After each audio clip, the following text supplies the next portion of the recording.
जय गुरु जी, शुक्राना गुरु जी। चंचुला के प्रयत्न से पार्वती जी की आज्ञा पाकर तुम्बुर का विंध्य पर्वत पर शिव पुराण की कथा सुनाकर बिंदुक का पिशाच योनि से उद्धार करना तथा उन दोनों दंपति का शिव धाम में सुखी होना। सूत जी बोले, शौनक, एक दिन परमानंद में निमग्न हुई चंचुला ने उमा देवी के पास जाकर प्रणाम किया और दोनों हाथ जोड़कर वह उनकी स्तुति करने लगी। चंचुला बोली, गिरिराज नंदिनी, स्कंद माता उमे, मनुष्यों ने सदा आपका सेवन किया है। समस्त सुखों को देने वाली शंभु प्रिय आप ब्रह्म स्वरूपिणी है। विष्णु और ब्रह्मा आदि देवताओं द्वारा सेव्य है। आप ही सगुणा और निर्गुणा है तथा आप ही सूक्ष्म सच्चिदानंद स्वरूपिणी आधा प्रकृति है। आप ही संसार की सृष्टि, पालन और संहार करने वाली है। तीनों गुणों का आश्रय भी आप ही है। ब्रह्मा, विष्णु और महेश इन तीनों देवताओं का आवास स्थान तथा उनकी उत्तम प्रतिष्ठा करने वाली पराशक्ति आप ही है। सूत जी कहते हैं, शौनक, जिसे सद्गति प्राप्त हो चुकी थी वह चंचुला इस प्रकार महेश्वर पत्नी उमा की स्तुति करके सिर झुकाए चुप हो गई। उसके नेत्रों में प्रेम के आंसू उमड़ आए थे। तब करुणा से भरी हुई शंकर प्रिया भक्त वात्सल्य पार्वती देवी ने चंचुला को संबोधित करके बड़े प्रेम से इस प्रकार कहा। पार्वती बोली, सखी चंचुले सुंदरी, मैं तुम्हारी की हुई इस स्तुति से बहुत प्रसन्न हूँ। बोलो, क्या वर मांगती हो? तुम्हारे लिए मुझे कुछ भी अदेय नहीं है। चंचुला बोली, निष्पाप गिरिराज कुमारी, मेरे पति बिंदुक इस समय कहाँ है? उनकी कैसी गति हुई है यह मैं नहीं जानती। कल्याणमयी दीन वात्सल्य, मैं अपने उन पति देव से जिस प्रकार संयुक्त हो सकूं वैसा ही उपाय कीजिए।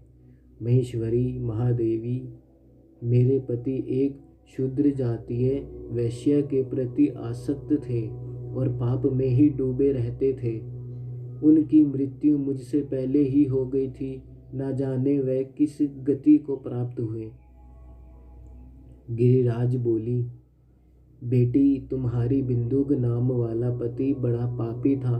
उसका अंतःकरण बड़ी ही दूषित था। वैश्या का उपभोग करने वाला वह महामूढ़ मरने के बाद नरक में पड़ा। अगणित वर्षों तक नरक में नाना प्रकार के दुख भोग कर वह पापात्मा अपने शेष पाप को भोगने के लिए विंध्य पर्वत पर पिशाच हुआ है। इस समय वह पिशाच अवस्था में ही है और नाना प्रकार के कलेश उठा रहा है। वह दुष्ट वहीं वायु पीकर रहता और सदा सब प्रकार के कष्ट सहता है। सूत जी कहते हैं, शौनक, गौरी देवी की यह बात सुनकर उत्तम व्रत का पालन करने वाली चंचुला उस समय पति के महान दुख से दुखी हो गई। फिर मन को स्थिर करके उस ब्राह्मण पत्नी ने व्यथित हृदय से महेश्वरी को प्रणाम करके पुनः पूछा। चंचुला बोली, महेश्वरी महादेवी, मुझ पर कृपा कीजिए और दूषित कर्म करने वाले मेरे उस दुष्ट पति का अब उद्धार कर दीजिए। देवी, कुत्सित बुद्धि वाले मेरे उस पापात्मा पति को किस उपाय से उत्तम गति प्राप्त हो सकती है, यह शीघ्र बताइए। आपको नमस्कार है। पार्वती ने कहा, तुम्हारा पति यदि शिव पुराण की पुण्यमयी उत्तम कथा सुने तो सारी दुर्गति को पार करके वह उत्तम गति का भागी हो सकता है। अमृत के समान मधुर अक्षरों से युक्त गौरी देवी का यह वचन आदर पूर्वक सुनकर चंचुला ने हाथ जोड़कर मस्तक झुकाकर उन्हें बारंबार प्रणाम किया और अपने पति के समस्त पापों की शुद्धि तथा उत्तम गति की प्राप्ति के लिए पार्वती देवी से यह प्रार्थना की कि मेरे पति को शिव पुराण सुनाने की व्यवस्था होनी चाहिए। उस ब्राह्मण पत्नी के बारंबार प्रार्थना करने पर शिव प्रिय गौरी देवी को बड़ी दया आई। उन भक्त वात्सल्य महेश्वरी गिरिराज कुमारी ने भगवान शिव की उत्तम कीर्ति का गान करने वाले गंधर्वराज तुम्बुर को बुलवाया। उनसे प्रसन्नता पूर्वक इस प्रकार कहा, तुम्बुरो, तुम्हारी भगवान शिव में प्रीति है। तुम मेरे मन की बातों को जानकर मेरे अभीष्ट कार्यों को सिद्ध करने वाले हो, इसलिए मैं तुमसे एक बात कहती हूँ, तुम्हारा कल्याण हो। तुम मेरी इस सखी के साथ शीघ्र ही विंध्य पर्वत पर जाओ। वहाँ एक महाघोर और भयंकर पिशाच रहता है। उसका वृतांत तुम आरंभ से ही सुनो। मैं तुमसे प्रसन्नता पूर्वक सब कुछ बताती हूँ। पूर्व जन्म में वह पिशाच बिंदुक नाम का ब्राह्मण था, मेरी इस सखी चंचुला का पति था, परंतु वह दुष्ट वैश्यगामी हो गया। स्नान संध्या आदि नित्य कर्म छोड़कर अपवित्र रहने लगा। क्रोध के कारण उसकी बुद्धि पर मूढ़ता छा गई थी। वह कर्तव्य का विवेक नहीं कर पाता था। अभ्यक्ष भक्षण, सज्जनों से द्वेष और दूषित वस्तुओं का दान लेना, यही उसका स्वाभाविक कर्म बन गया था। वह अस्त्र शस्त्र लेकर हिंसा करता, बाएं हाथ से खाता, दीनों को सताता और कुकर्ता पूर्वक पराये घरों में आग लगा देता था।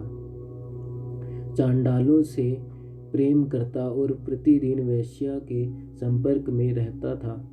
बड़ा दुष्ट था वह पापी। अपनी पत्नी का परित्याग करके दुष्टों के संग में ही आनंद मनाता था। वह मृत्यु पर्यंत दुराचार में ही फंसा रहा।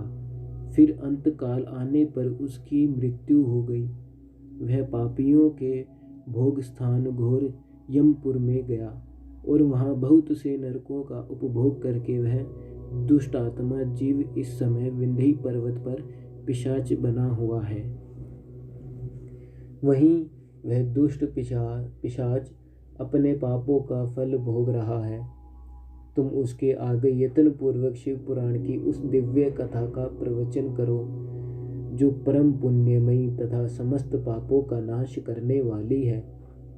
शिव पुराण की कथा का श्रवण सबसे उत्कृष्ट पुण्य कर्म है। उससे उसका हृदय शीघ्र ही समस्त पापों से शुद्ध हो जाएगा और वह प्रेत योनि का परित्याग कर देगा। उस दुर्गति से मुक्त होने पर बिंदुक नामक पिशाच को मेरी आज्ञा से विमान पर बिठाकर तुम भगवान शिव के समीप ले आओ। सूत जी कहते हैं, शौनक महेश्वरी उमा के इस प्रकार आदेश देने पर गंधर्वराज तुम्बुर मन ही मन बड़े प्रसन्न हुए।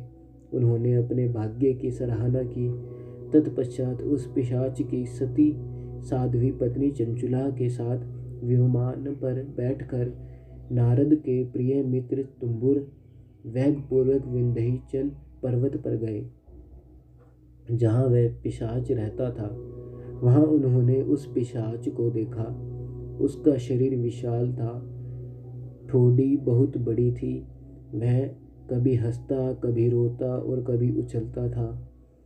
उसकी आकृति बड़ी विकराल थी। भगवान शिव की उत्तम कीर्ति का गान करने वाले महाबली तुम्बुर ने उस अत्यंत भयंकर पिशाच को पाशों द्वारा बांध लिया। तदनंतर तुम्बुर ने शिव पुराण की कथा बाँचने का निश्चय करके महोत्सवयुक्त स्थान और मंडप आदि की रचना की। इतने में ही संपूर्ण लोकों में बड़े वेग से यह प्रचार हो गया कि देवी पार्वती की आज्ञा से एक पिशाच का उद्धार करने के उद्देश्य से शिव पुराण की उत्तम कथा सुनाने के लिए तुम्बुर विंध्य पर्वत गए हैं। फिर तो उस कथा को सुनने के लिए लोभ से बहुत से देवर्षि भी शीघ्र ही वहां जा पहुंचे। आदरपूर्वक शिव पुराण सुनने के लिए आए हुए लोगों का उस पर्वत पर बड़ा अद्भुत और कल्याणकारी समाज जुट गया। फिर तुम्बुर ने उस पिशाच को पाशों से बांधकर आसन पर बिठाया और हाथ में वीणा लेकर गौरीपति की कथा का गान आरंभ किया। पहली अर्थात विदेश्वर संहिता से लेकर 7वीं वायु संहिता तक महात्म्य सहित शिव पुराण की कथा का उन्होंने स्पष्ट वर्णन किया। 7 संहिताओं सहित शिव पुराण का आदरपूर्वक श्रवण करके वह सभी श्रोता पूर्णतः कृतार्थ हो गए। उस परम पुण्यमयी शिव पुराण को सुनकर उस पिशाच ने अपने सारे पापों को धोकर उस पिशाचिक शरीर को त्याग दिया। फिर तो शीघ्र ही उसका रूप दिव्य हो गया, अंग कांति गौरवर्ण की हो गई। शरीर पर श्वेत वस्त्र तथा सब प्रकार के पुरुषोचित आभूषण उसके अंगों को उद्हासित करने लगे। वह त्रिनेत्रधारी चंद्रशेखर रूप हो गया। इस प्रकार दिव्य देहधारी होकर श्रीमान बिंदुक अपनी प्राण वल्लभा चंचुला के साथ स्वयं भी पार्वती वल्लभ भगवान शिव का गुणगान करने लगा। उसकी स्त्री को इस प्रकार दिव्य रूप से सुशोभित देख वह सभी देवर्षि बड़े विस्मित हुए। उनका चित्त परमानंद से परिपूर्ण हो गया। भगवान महेश्वर का वह अद्भुत चरित्र सुनकर वह सभी श्रोता परम कृतार्थ हो प्रेम पूर्वक श्री शिव का यशोगान करते हुए अपने अपने धाम को चले गए। दिव्य रूपधारी श्रीमान बिंदुक भी सुंदर विमान पर अपनी प्रियतमा के पास बैठकर सुखपूर्वक आकाश में स्थित हो बड़ी शोभा पाने लगे। तदंतर महेश्वर के सुंदर एवं मनोहर गुणों का गान करता हुआ वह अपनी प्रियतमा तथा तुम्बुरु के साथ शीघ्र ही शिव धाम में जा पहुंचा। वहां भगवान महेश्वर तथा पार्वती देवी ने प्रसन्नता पूर्वक बिंदुक का बड़ा सत्कार किया और उसे अपना पार्षद बना लिया। उसकी पत्नी चंचुला पार्वती जी की सखी हो गई। उस घनीभूत ज्योति स्वरूप परमानंद में सनातन धाम में अविचल निवास पाकर वह दोनों दंपति परम सुखी हो गए। जय गुरु जी। शुक्राना गुरु जी।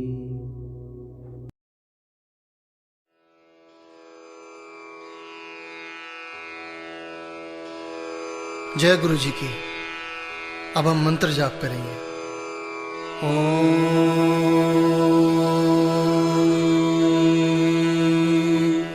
नमः शिवाय। शिव जी सदा सहाय।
गुरु जी सदा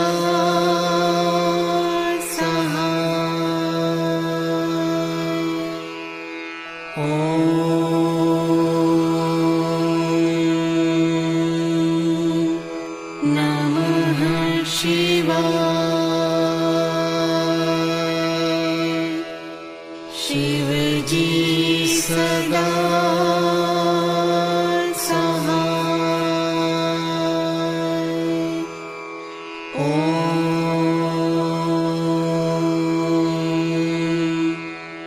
नमः शिवाय। गुरु जी सदा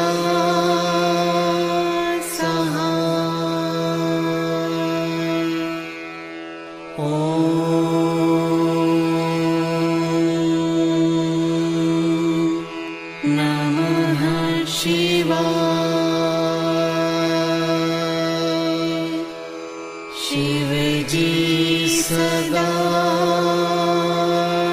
सहाय। ॐ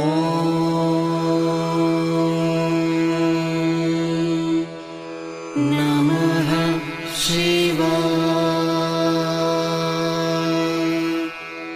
गुरु जी सदा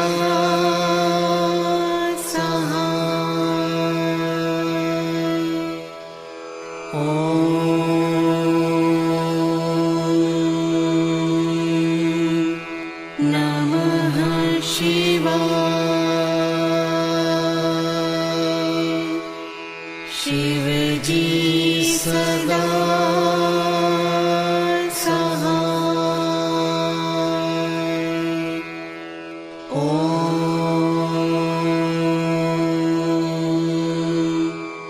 नमः शिवाय। गुरु जी सदा सहाय। ॐ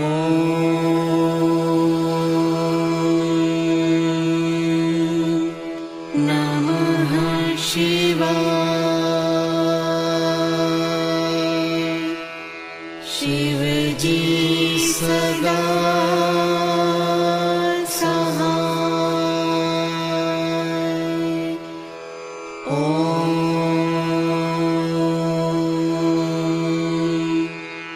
नमः शिवाय। गुरु जी सदा सहाय। ॐ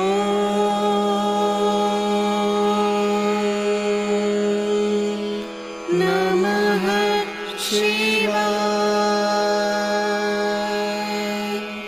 शिव जी सदा सहाय। ॐ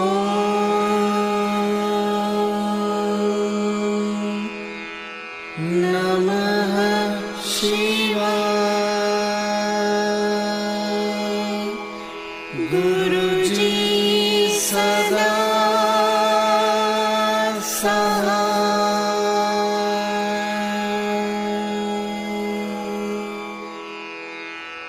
जय गुरु जी की।